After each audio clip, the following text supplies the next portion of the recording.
Hello hi everyone, welcome back to my new blog. Friends good morning, कैसे हो आप सब? आई होप आप लोग काफ़ी अच्छे हो, स्वस्थ और मस्त हो और अपनी लाइफ में काफ़ी खुश हो और जो कुछ भी आप चाहते हो वो अचीव करने की कोशिश कर रहे हो।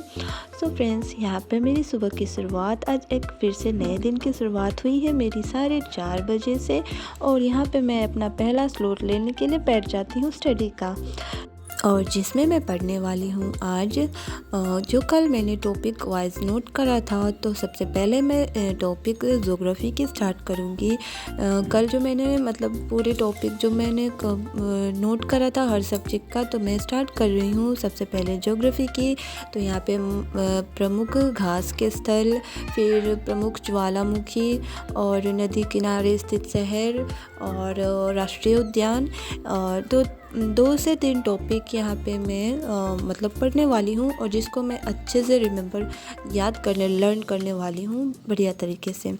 जो कि ये ऐसे टॉपिक्स हैं ना फ्रेंड्स, कि जिसको मैंने TRE 3 में भी मैंने मतलब एनालिसिस करके और नोट डाउन कर रखा था और उसको मैंने पढ़ा था। तो मैं उसी को, जो कि टॉपिक मेरे पास ऑलरेडी नोट्स किया हुआ है, मैं उसी को पढ़ रही हूँ। और जो टॉपिक मैंने नोट नहीं किया है उसको मैं अपने मतलब फिर से नोट्स करूँगी, उसके बाद पढ़ूँगी। तो फ़िलहाल जो मेरे पास नोट्स अवेलेबल हैं मैं उसी से पढ़ रही हूँ यहाँ पे टॉपिक्स जो मेरे पास थे। सो फ्रेंड्स, यहाँ सुबह की मेरी पढ़ाई 1 से 1.5 घंटे की हो चुकी है और आज मैंने झाड़ू वाड़ू नहीं लगाया था और मैं सीधे पढ़ने के लिए बैठ गई थी। उठी थी, थोड़ी सी फ्रेशन अप हुई थी और मैंने वैसे आज गर्म पानी वगैरह भी नहीं लिया था और डायरेक्ट मैं स्टडी के लिए बैठ गई थी। और यहाँ पे फिर मैं आ जाती हूँ अपने किचन में और मैं यहाँ आज बनाने वाली हूँ आलू और मटर की सब्ज़ी। जो सफ़ेद वाली मटर होती है उसकी सब्ज़ी बनाऊँगी। तो सबसे पहले तो उसको बॉईल करना होता है, तो मैंने भिगो के रखा था रात में। तो अब मैं उसको बॉईल करने के लिए कुकर में डालूँगी। उससे पहले मैं अपने लिए पानी गर्म करूँगी, क्योंकि आज मैंने पानी नहीं पिया था सुबह, गर्म पानी है ना। सो फ्रेंड्स, वैसे तो अभी मतलब नीतीश कुमार जी चर्चे में हैं और वो जा रहे हैं राज्यसभा में, तो और नॉमिनेशन उन्होंने दे दिया है। और पता नहीं अब TRE 4 का क्या होगा।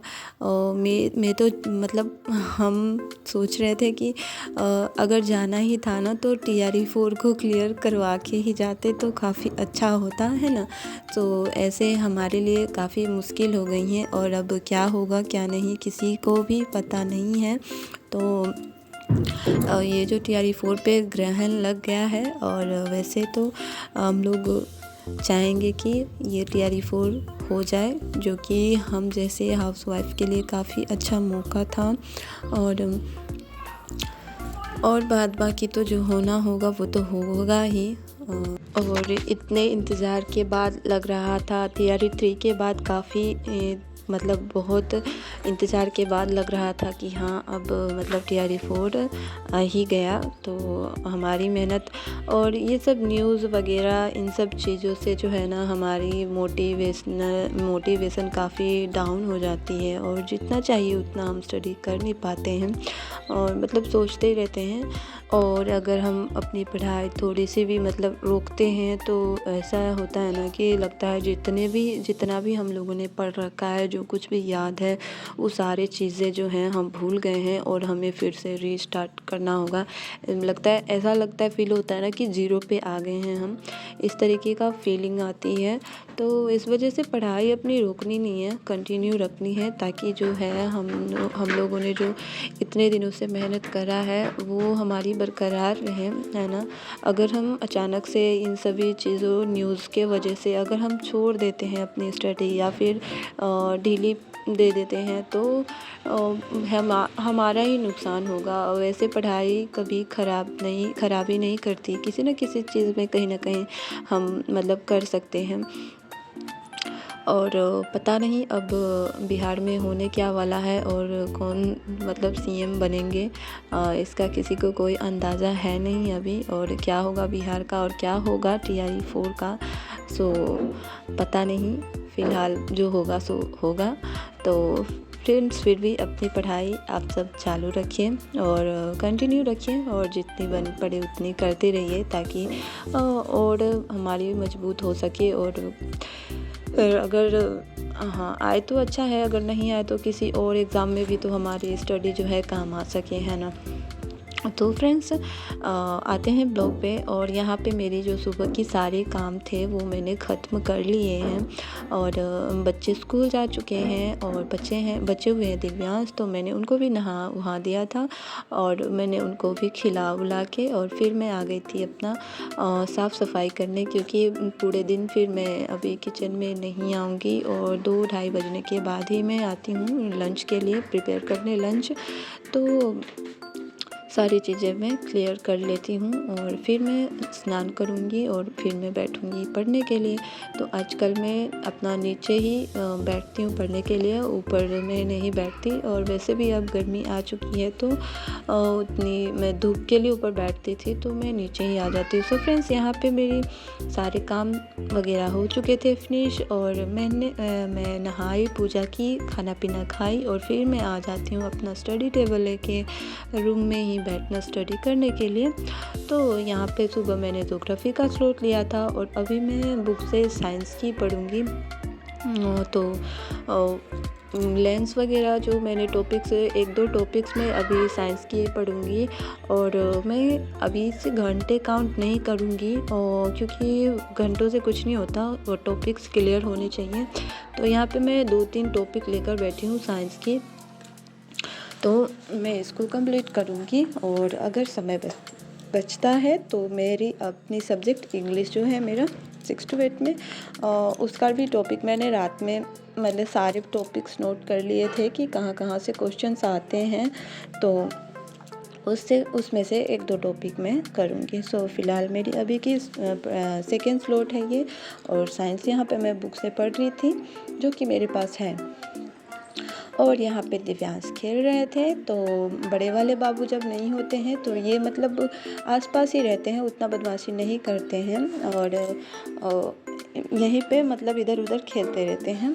अगर बड़े वाले बाबू का स्कूल छुट्टी होता है तो थोड़ी सी परेशानी हो जाती है, क्योंकि दोनों आपस में लड़ते रहते हैं और कभी वो बाहर भाग जाते हैं तो कभी वो।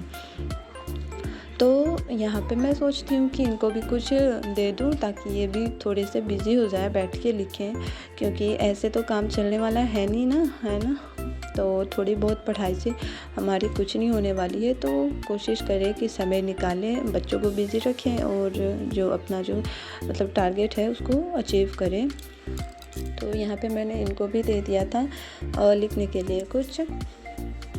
तो यहाँ पे मतलब मेरी हो चुकी थी पढ़ाई और उसके बाद मैं इंग्लिश की क्लासेस कर रही थी। फ्रेंड्स यहाँ पे मैंने साइंस की क्लासेस साइंस की कर ली थी और उसके बाद मैं अपने फ़ोन से ही इंग्लिश की क्लासेस कर रही थी। तो यहाँ पे मैंने पार्ट ऑफ स्पीच के बारे में जाना और समझा और नाउन पढ़ा ग्रामर में, है ना। ग्रामर का मैंने आज क्लास करा।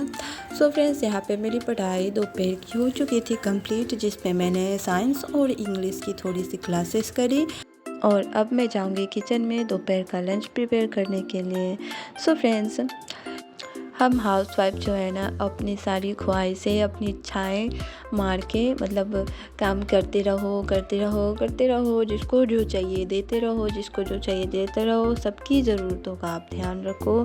और जैसे ही आपने अपने लिए कुछ पल कुछ घंटे निकालना स्टार्ट किया और तभी से मतलब आप जो है बूढ़े बनना स्टार्ट हो जाओगे, आपका बूढ़ा बनना स्टार्ट हो जाएगा, है ना। और आप बूढ़े बन जाओगे और मेरे साथ तो काफ़ी हद तक ऐसा हुआ है। एक समय होता है ना हम हाउसवाइफ के लिए, जब आप सभी की ज़रूरत पूरी कर रहे होंगे, जब आपको किसी की ज़रूरत होगा ना तो एक बात याद रखना, कोई भी साथ देने वाला नहीं दिखेगा, चाहे आप कितनी भी बड़ी मुसीबत में क्यों ना हो। और ये मैंने अपनी लाइफ से बहुत ही अच्छी तरीके से सीखा है और मेरे साथ हमेशा मेरे हस्बैंड रहे हैं और जब तक मेरी मम्मी ज़िंदा थी वो भी थी और मैं तो मम्मी से बात करने के मतलब किसी भी प्रॉब्लम है ना, अगर आपकी माँ और पापा अगर आपके साथ है ना, तो कोई भी प्रॉब्लम हो अगर फ़ोन से ही आप बात कर लेते हो ना, काफ़ी हद तक लगता है कि हमारी आधी प्रॉब्लम तो वैसे ही बात करके ही सॉल्व हो गई उनसे, है ना।